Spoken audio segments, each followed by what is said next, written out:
Hey, thanks so much for finding the video. Do us a favor. If you haven't done so yet, please subscribe. Be sure to leave your comment. We love to interact. Enjoy the video.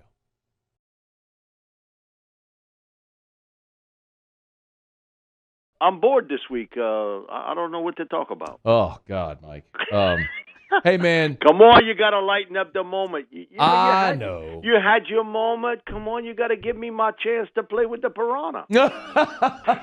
All right. Well, Mike, I was actually gonna start with something more positive, which is the New Orleans Saints. Go ahead. But if you want to just dive right into the deep end of the piranha water and do the post-mortem on this LSU season, we can start there if that's what you're vibing. So no, you the host. I'm the guest. You give me the questions and I answer them.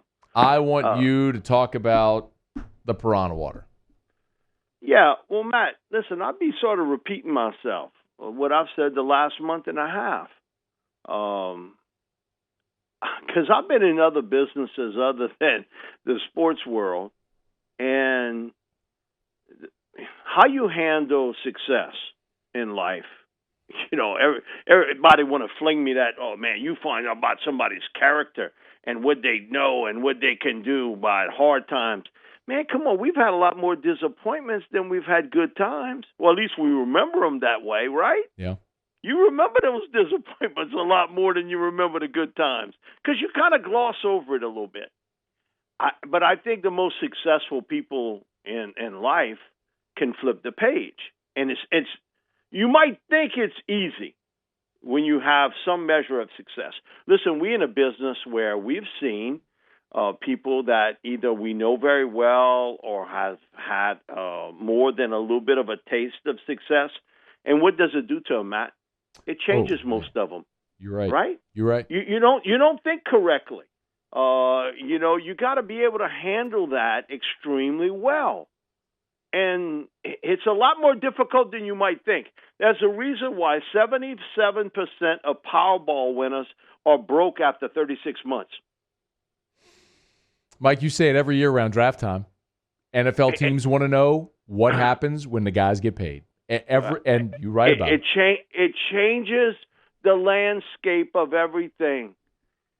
And two, you got to understand, especially in college football, that you're dealing with a new group of people every year.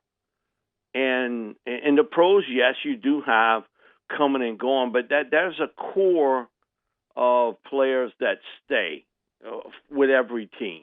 It's not that way in college football. Last year, LSU was very fortunate to have that big core of juniors and seniors that had been through the rough patch. They understood about paying the price. They understood about leadership. They understood about what it takes to win because they had been through the tougher times. You didn't have that this year. And then how you handle decisions in the off season always comes into play. I talked to a longtime assistant with Nick Saban just yesterday, and he was telling me that one of the things Nick does very well is that when you're a coach, you sort of live in a cocoon. The outside world sometimes is sort of strange to you. You don't understand maybe things happening that you would think the normal person would be involved with. But when you're involved in coaching and recruiting and how it's done 24/7 today, you can get certainly taken out of line. And he says, one of the things that Nick has always done at Alabama has been that he has people go talk to him about what happens every day, not football-wise, what's happening in the real world. Do you think all of a sudden Nick Saban got in his head, I'm going to go lead that parade with the social injustice situation? You think Nick came up with that all by himself? Somebody told him, Nick, and listen, things are happening here and you've got to get ahead of the curve. And he made that decision, hey, I'm going to do it. The great thing about Nick at 69 years old is that he listens. He listens to people that are going to tell him they got his back. It's not about, hey, let's go here, or let's do this TV show, or go here, or pay attention to that. No, what it's about, hey, it's about your team. You and I and everybody else can have different views of the world, okay, if it's social, political, whatever. And the best way to put this, I have a guy that's one of the chief political strategists for the Republican Party, live about a half mile from me. He's in his 80s. They still come to him about, hey, what's going on? And tell us. Because you know why? He listens. He watches everything. And he says, a lot of times when I meet with a senator and a governor and even a president of the United States, they're not aware of what's happening in the outside world. Like he said, that seems strange to somebody when I tell them that. But he said, it's accurate. They really have no touch of the outside world because they've been sort of pampered a little bit, okay? You're a United States senator. You're a governor. You're president of the United States, vice president of the United States. You're pampered. You don't really know what that average person is thinking about. And he says it's amazing how they really don't know. And he said, but you know what? I got enough spine to tell them because people around them don't want to do it. Or they select not to do it because they don't, because really, they want to keep their own job. There is a reason why only one chief of staff for the president of the United States has lasted his tenure. And the only reason he lasted is because John F. Kennedy was assassinated. That's the only reason he lasted his entire tenure. That was it. Everybody else goes through chiefs of staff because that guy's not coming in the morning and saying, hey, coach, let me tell you about this guy he got a 92 on a test. No, if he's coming in to talk to you, he's telling you, coach, we got an issue. Yeah. And you don't want to hear it sometimes. Come on, I got enough stuff to deal with. Now I got to deal with this. But he says the one thing with Nick is that he listens. He listens to what's going on in the outside world. And he said he was proactive. And he brought up to me, he said, look what happened at Clemson. Dabo was completely caught off guard with all of this. He said, I think Ed was completely caught out of the mix with this. So he says, the 69-year-old man who is set in his ways about certain things in life, he knew it. He knew it because people around him told him, coach, you got to do it. Because I can have different views for you, but if you don't think I care about you, that affects me. It affects me. You might say, well, listen, I've done everything for the player. I love him like a son, everything else. But you know what? They're not going to remember that. They're going to remember the one time that maybe or whatever said, they're going to remember that part. And it does have an effect on your team. I have no doubt of that. Now, I don't think that is the main reason why a guy blows coverage, or misses a tackle out in the open field, or an offensive guard misses a block. But, it's attitude. And I really think that, listen, I can't do like you and rant and rave. I got to save my energy. I'm over 50 years old. So I got bigger fish to fry in this world. Leave it to me, Mike. My day's coming too. You know that. Yeah. You're gonna get older with an ER like me, and then you're gonna understand. You got to be like Bill Murray in Stripes. You got to pace yourself. But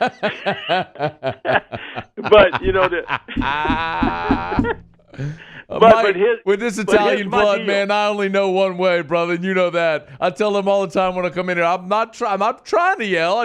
I get started, and then it just goes, man. Yeah, listen. I feel like that since I was a kid. I was like you earlier in my life, but here's what I also learned. Some of the worst mistakes I've ever done on air or personally is because of my emotions.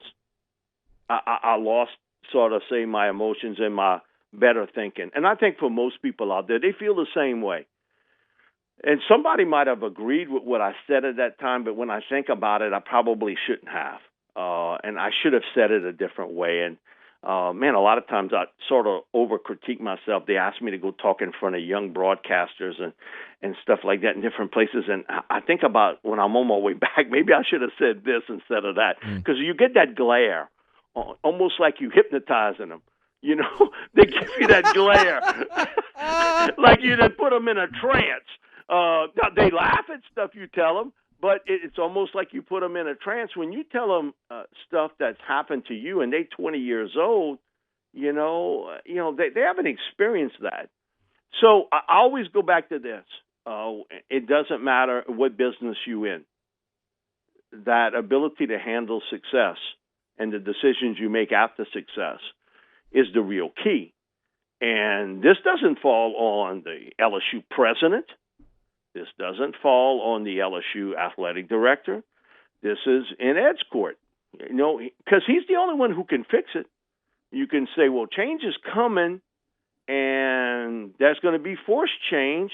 Well, structurally, that might be the case. And eventually, if things don't get turned around, in the next year or so, then you might but that school president, he got bigger fish to fry. Come on, he got bigger issues to deal with at this stage. The athletic director, he's dealing with a bunch of other issues too, and he sees that collection plate and he looks in there and says, man, they ain't got a lot of dollars and cents in that no more. Mm-hmm. And so it falls on one guy. Coach O is the only one that can change this. He's got to go back and resell himself to his team. Every year you have to do it as a coach. And that is the key to it. When I see the most successful people in life, it's in the business world or the coaching world, is their ability to sell what we doing is best for us now. It may change in a year, but it's best for us now. And, you can get blinded by success. You just can. They had the movie, right? You lose the Eye of the Tiger. Yeah, man. And didn't they lose it this year? They lost it. No doubt. They lost it. And again, because why? The same people aren't there. And you maybe thought, okay, we're not going to blink. Next man up. Come on. That's a bunch of horse hockey. The next dude up ain't as good as the one you lost. Mm-hmm. Again, me and somebody else get into a big argument every time it comes up about that next man up. Now, he didn't change his tune. He don't say that no more. And I get it because I didn't put it through his head. Come on. It's best available, but you got to get that best available guy ready to play. There is a disconnect on this football team between what is being taught and what is being done on the field. Mm-hmm. Man, listen, it didn't take no rocket scientist to figure out. And I told you on this program, after Miles went down in the Missouri game, this team would be lucky to win 2 more games. Yeah. I mean, you can see it. Defensively, it's the same mistakes over and over and over again. And the one guy that was kind of keeping you into this was Miles Brennan.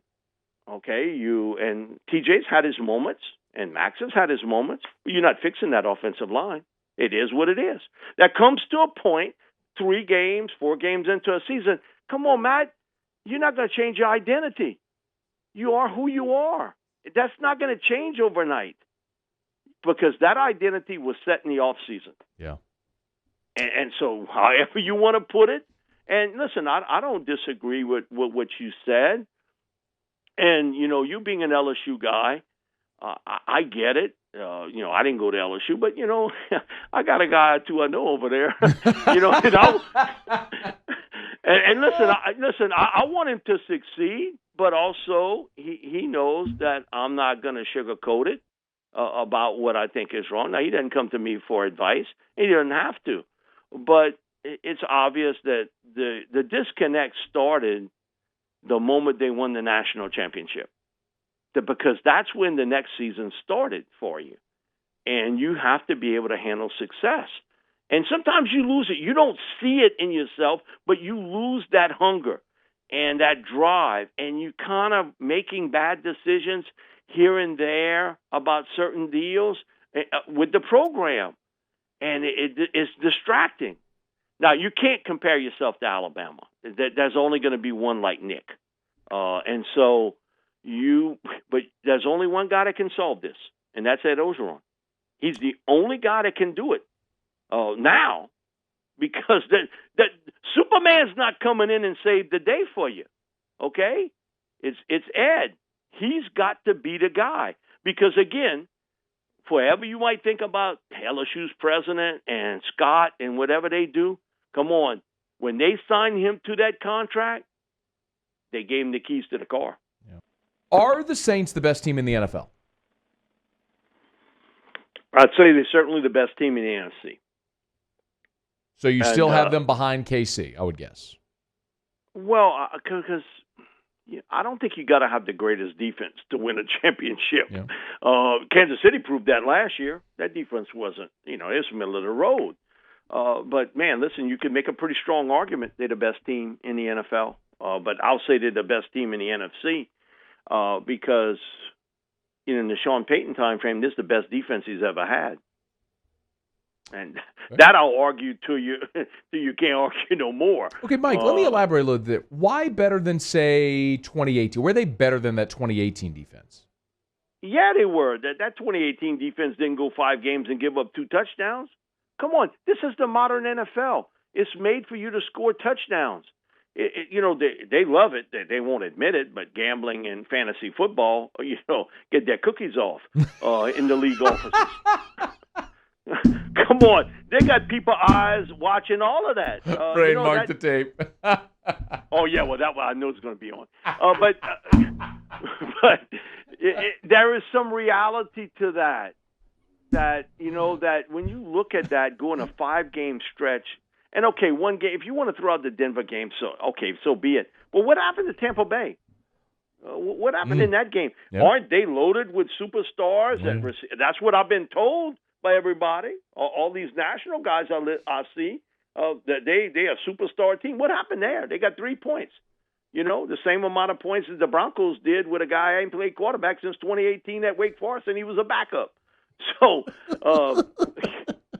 it's amazing, Matt, that how well this defense has come together. And it won't stay like that. You're going to have a game where somebody's going to put some points on you. Because the NFL is not made for you to stay like this. It's not. But to think about, you're given in the mid-40s in 5 games in a league built on the pitch and catch and scoring points, and where they've really improved this red zone. Well, they were one of the worst red zone teams defensively in the NFL, and now they squeeze in, every ounce out of you when you get there. So I think that's that. They aren't as good offensively as they were in 2018.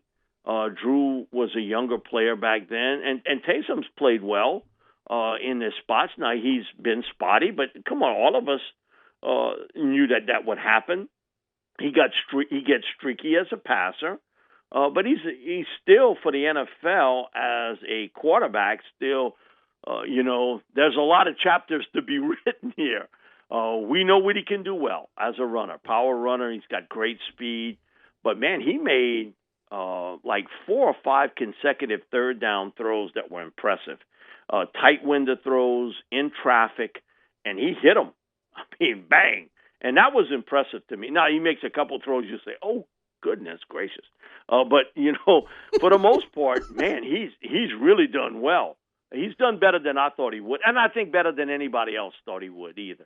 Come on, and nobody thought he was completing those type passes on a consistent basis. So let's see what happens. Okay, you got a couple more games, at least one more game that he'll play as a starter. And then we'll see what happens in the Kansas City game. Do they make that decision? Had Randy Mueller and I had a talk last night. He told me I wouldn't play him against Kansas City. He said, you know what? He said, I would just play him the last couple games. I would be protective because I want him there in January. You winning with defense, with your special teams, the running game. Keep it rolling. You mean with Drew? You mean you wouldn't play Drew against Kansas City? Drew. Yeah, okay. So his deal is, hey, listen, if you fall behind and, it's not working for Taysom, you could always go to the bullpen, and get Mariana out to throw a few pitches to see how it went. But I get what Randy was saying about, hey, listen, you running well now, and you want him healthy in January. You want him to get a little bit of action before the end of the season. But again, you're talking about a 41-year-old quarterback. You've had some issues along the offensive line with some injuries, and that's been the real key there too. And I think the most underrated part of that is you spent a first-round pick on a guy from Michigan, and Nick Easton's kicked his butt. Yep. Think about that. See, you won't read that in the paper too much, or hear that too much over the air, but that's a big story. Because here's a guy that's a journeyman player in this league that has bounced from center to guard, and the first-round pick, after giving up a couple of bad plays, Sean was. I seen that last year from Larry Wolford. You out. Easton's in. So I think that to me is interesting. That already Sean's making that business decision that, hey, you know what? I need my quarterback healthy. I'm not giving that up. And I always believe that Rees is a much better center than he is a guard. It's sort of new to him. I know he played 1 year there, but he's really built for the center position. But Erik McCoy is doing an unbelievable job. And Nick Easton has become the story up front of how well he's played at that right guard position. So, hey, man, it's rolling. You got a running game going. And for all of them that want to give you all the analytics, let me give you my analytics breakdowns of the pitch and catch part of the game. Analytics this. In the last 5 games, the Saints have rushed for 1,112 yards, and they've given up 419. Analytics that. That means that I am playing bully ball with you. I am physically beating you up. And basically saying, okay, I'm the baddest dude on the lot. If you think you bad, come on and run the ball at us. You can throw it a little bit. And listen, Matt Ryan can throw it. And listen, some memories, man, I'm old enough to remember it too. Damn Big Ben and Big Ben 2 and all these crazy things that would happen. Yep. Saints, Atlanta. And I'm like, the last play of the game, good Lord, you got to be kidding me that they got a shot here. And I see the ball go in the end zone and it's bouncing around. Mm-hmm. But there's a great tape from Pro Football Focus. Calvin Ridley, and I got it on my Twitter site, Calvin Ridley, he didn't even go for the football. He went for the head of Chauncey Gardner-Johnson. Goes to show what Chauncey did to him all game long by running his mouth to him and kind of messing with him. He didn't even try to make the catch on the final play. Go to Twitter and look at it. You can look at it at Pro Football Focus. You can look at it online. For those watching the show, I just pulled it up. There's Ridley at middle of the screen, 18, comes. I didn't even see it, Mike, but there it is. Yeah, comes at Chauncey. He's not even looking at the ball. So Eric Eager tells me about it. He said, Mike, the guy with the best chance to catch the ball, so to speak, he's not even looking for it. He's headhunting at that stage. Which, listen, years ago that ball would have taken another bounce or two, and the Falcons would end up winning the game. So, but we live in a different world today. We really do. So, again, the power running game has been there for the Saints, and I think has been a big part of that success the last 5 weeks. And certainly Taysom, you sort of doubling down on it because you know what you're going to get with him. And, now, it's not who you play, but when you play him. Look who you get this week. Oh, yeah. You get an Eagles team with Jalen Hurts. Now, he ain't going to beat you throwing the football. It's just he's wildly inaccurate. And I'm not saying he can't make a few throws here and there, but Carson Wentz's decline is unbelievable, and a lot of it is physical. Yeah. People want to say it's between his ears, but when you look at the knee injury, which was a major one, and then he gets a back injury that has bothered him. People out there who've had back injuries, and man, God bless. I have not had one, but I know people who have, and it never gets better. It might get a little bit better, but you feel better in the summer than you do in the winter. He's playing in Philly. Hey, he ain't in Tahiti. Okay, so that stadium is not near the water and it's warm, and so he's making mistakes throwing the ball. You can see it. It's changed his mechanics as a passer. His setup, his delivery is all bad. He's making bad decisions. He's trying to make a big play on every play. He's trying too hard, and he's physically not the same guy. And you got this salary cap situation with him that's unreal. And what has Howie Roseman done? Man, you talk about a dude stealing money. Man, all I know is Jesse James had to put his life on the line every day to jump that train to rob people. Howie Roseman just goes to work in Philly every day in the suit. He's added one player, Miles Sanders, who I think's a good back. He got overshadowed by Saquon Barkley. But Miles Sanders is the only guy he's added to that roster since the Super Bowl. And, man, you hear people on TV talk about, man, Howie Roseman's a genius. Genius? Man, listen, I hope that if ever something happens to me and they rush me to ER, I hope that dude knows more about surgery or what's wrong with me than Howie Roseman knows about football. Because his ability or inability to pick players are so obvious that, and the contracts he's given to players is unbelievable. Mike, we'll get to Saints Eagles. We're a little short on time, but I know you want to talk about the Arik Gilbert situation, so I'll just tee it up for you. Yeah, for all these people complain about Arik Gilbert, I say to them, look yourself in the mirror. Have you never quit a job? Have you never left one profession to go to another? Have you never left another business to go to another business? Have you never left a relationship to be in another one? If you've never done that, then come talk to me.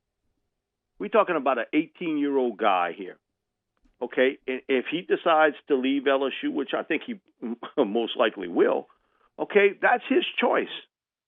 You know, I've had people tell me, I don't want to be associated with no quitter. You know, Terrace Marshall, I would never take him as an NFL player. He's a quitter. Hell no, he ain't no quitter. You go suit up and play. Terrace didn't have anything more to gain. Arik Gilbert made that decision, and I don't know. I'm not part of his family. You know, and if he's really homesick or he wants to leave to go to another program, you know what? The NCAA is built for that. Go complain to somebody else. But, you know, you got a lot of people that they want to come on the radio or whatever or on social media, and you got the right to do it. That's what it's for. But you better look in that mirror good because you've done it too. Everybody has. You can't tell me I've never done it. I've never quit in anything in my life. That's not correct. Let me just put it to you that way. And somebody put me, oh, look at Nick Saban. He never quit. That's incorrect. They got people in Miami that will debate you about that. At the end of the 2006 season, Nick Saban, the greatest college football coach ever, decided that he was going to leave Miami. For 3 weeks, he told reporters that would bring it up, oh, y'all making that up. It wasn't fake news, but basically he was telling them, oh, what y'all telling me is not correct. That's nothing to that. I'm staying here at Miami. Early 2007, what it was, January 1st or 2nd, I'm going to Alabama. January 1st, quit. The day LSU played Notre Dame. And so somebody told me, oh, he didn't quit, he resigned. My thing is, what school you went to, dude? Resign just a good word for quit. He quit the Dolphins. They got people in Miami that would like to catch him in a dark alley and show him what the difference between quit and resign is. Okay, arguably, Bill Belichick, in our lifetimes, he's the greatest pro football coach ever, right? Bill Belichick, No, New England Patriots. This is not even a question. Okay, you know how many days he stayed at the job with the Jets? One. And quit the next day. Oh, he didn't quit. He resigned. Well, what the hell's the difference? He left. He didn't want to be there at that point. Jim Finks used to tell me this when he was alive. God bless him. He was like, Mike, man, he smoked that cigarette and puffed that thing at you, and that's to get you to leave. Because when he was finished the interview and you caught the big puff, you knew it was time to get to stepping. I finished the interview with you. Jim said, hey, you know what? That's no big thing to me about guys coming and going. He said, you know why? He said, you know, I think I was a pretty big part of the Vikings. In 1974, I decided I'm leaving. I quit. He said, 2 weeks later, you know, he said, I told him, I kind of burned out a little bit. Maybe I'll take a little time off. 2 weeks later, he takes a job with the Chicago Bears. So he's the general manager there. He quits the Bears, and a couple weeks later, he's the president and CEO of the Chicago Cubs. So he says, you know what? Twice I made a business decision. I decided to leave, quit, resign, whatever you want to call it. I left because I thought it was best for me. And why it shouldn't be a big deal and why Coach don't want to make it a big deal, it happened to Coach O. Listen, I know the story. If there were rivals in 247 back when Ed came out, Ed would be either a 4 or 5 star recruit when he came out of South Lafourche. Everybody in the country was after him. His old pop, he was a real work. You know, he's telling Bear Bryant, you got to get away from here. You get lost. My boy's going to LSU. Ed spent 2.5 weeks at LSU. He didn't understand that, he had never been a backup in his life. He was a man in the 9th grade. Yeah. Okay? He was starting as a 10th grader in high school. And that was unheard of back then. And he stayed 2.5 weeks. Didn't understand that, they had 5 other guys ahead of him or 4 other guys ahead of him. And, yeah, he was homesick, but also he didn't understand part of the deal. He left, right? Yeah. He came home, and his old man gave him a shovel and told him, hey, you can start digging in this ditch to put them telephone poles down for Latelco over here. Well, and then he was working at the shrimp shed. He was shoveling shrimp over there. And fortunate for him, Bobby went talked to A.L. Williams and said, man, we got to get Ed Orgeron over here. He's not at LSU anymore. And that sort of changed his life because Ed's always told me, Mike, I probably would have ended up at Nichols, but it was the connection at Northwestern that sort of changed the course of history for me. And that guy's Bill Johnson. If you look at how Bill Johnson's career started as a defensive line coach, Ed followed him almost everywhere, from Northwestern to Arkansas, Miami or Florida. Bill recommended him to Jimmy Johnson to go there. So, it's the connection in life that Ed probably wouldn't have. I don't know. He might have had it at Nichols, but, he wouldn't have had Bill Johnson do it. Bill was at Northwestern. So the stuff about quitting, if you do a little bit of research about guys that quit, resign, however you want to put it, that's a long list of them because you know what? It's happened to everybody. It's happened to you. It's happened to me. It's happened to everybody that's listening. You have left one thing or another, personally, professionally, business-wise, at one time or another. You make that decision. But it's easy to jump on the 18-year-old kid, And if he don't want to be here, you know what? God bless him. And move on. The other crazy thing is, LSU shouldn't be recruiting all these out-of-state athletes. They should stay home and just recruit Louisiana. Okay, well, tell me where all the offensive linemen are coming from. Only thing I know is I look at Alabama. That Mac Jones, he didn't grow up in Alabama, did he? He grew up in Kentucky. Najee Harris, he's a California kid. Devontae Smith, a meat. Alex Leatherwood, that starting tackle, he's a Pensacola, Florida guy. Their starting center started at Florida State. He's from Florida. He went to Alabama. They got 2 linebackers, Christian Harris, Dylan Moses from Louisiana. Hey, so go tell Nick that story. Go tell Nick. That goes to show how uninformed they are. You can get the best of Louisiana, and you're always going to lose guys. Some guys just want to go. They want to get away. They want to see the world a little bit differently than what's in Louisiana. And if that's the choice, hey, you got no complaint to me. Only thing I know is that guy from Ohio that came here a couple years back, he was pretty good, wasn't he? He changed the course of LSU history in Joe Burrow. Changed it completely. I didn't hear nobody complaining when Jabril Cox decides to leave North Dakota State and come to LSU. So you got to recruit out of state.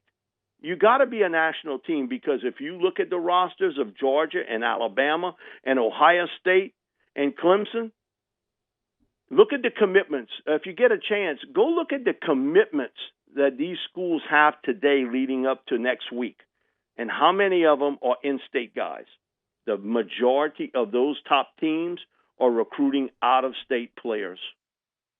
So your argument sinks like the Titanic, okay, all the way across the board. But I got no complaint with Arik Gilbert. If he decides to leave, I get it. But you can't put this on the young man. The circumstances that he decided to leave, so be it. You move on from it. But, you don't hear that when you get them.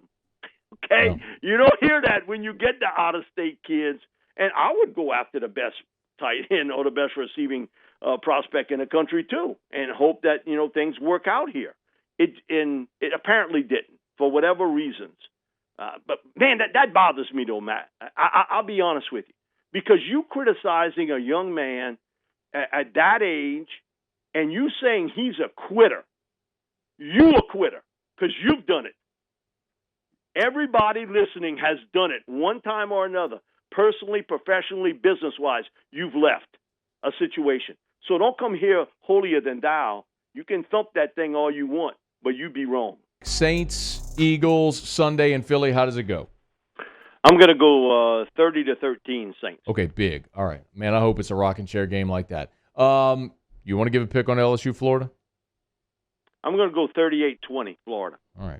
Florida got bigger fish to fry. Oh, yeah, they do. All right. JJ on Twitter says, ask Mike, is Joe Brady a possibility to return to LSU? He says, if Orgeron's let go, but I don't think that's going to happen. No. Joe Brady wants to be an NFL head coach. Yeah. Oh, come on. That's obvious. Joe took that job with the Panthers, and it's going to be one and done, and he's going to be a head coach in the NFL in 2021. Wow. Ask Mike, does LSU sign Tristan Lee? I think that's a 50-50 shot there. Now, listen, He'll be in Gainesville this weekend. Yeah, but he's going because Florida invited him, right? Sure. So man, every day I hear different stories about Tristan Lee, and so I would say I would have thought a month ago they had him, but I think now, as the waters get a little bit more muddier, I think it's no better than 50-50. Mark Shelton says, Mike, does Jameis Winston return in 2021 to compete with Taysom Hill? Nope. Ask Mike. Let's get over to the Bayou Ford YouTube chat. Ask Mike, what do the Saints do with Marcus Davenport? Well, you can pick up that final year of that option with him, and I think that's what they'll do with Marcus. You don't have to make a huge financial deal now, and they can't. Man, listen, that salary cap is going to be cut so dramatically next year, and you got other things that you got to clear up that, just extend Marcus for one more year. Ask Mike, this is Charles Netterville, says, ask Mike, do you think LSU would win 10 games next year? If they go back to a 12-game schedule, do you think they can get to 10? Well, let me see the roster, and I can tell you better, but let me, you're going to have to get great quarterback play, and you got to play better on defense with the new defensive coordinator. Yeah. So we're all assuming that there is going to be a change. I mean, I said Come it on. with blind eye. Oh, Mike, I know. I mean, I said it as plainly as anybody can say it. It's over. I'm curious who it's going to be. When that point comes. There was one more I wanted to get to you, Mike. If I got to scroll and find it now. Gosh, dog it. Man, it's had to happen, of course. Oh, ask Mike, Thanksgiving, Christmas main course. Do you want turkey or honey ham or both? Well, I get both. But I'm going to tell you what I do for Christmas. I don't have too much time. But we got like 30 seconds. Seafood gumbo for me. Hell yeah. It's my man. Mike D. SaintsReport.com, MikeDetillier.com, Saints News Network at SI.com. He's with us every Thursday. Mike D, you the man. Love you. We'll talk to you next week. Hey, thanks so much for watching. Please leave your comments. I love to interact. And be sure to hit the red subscribe button below.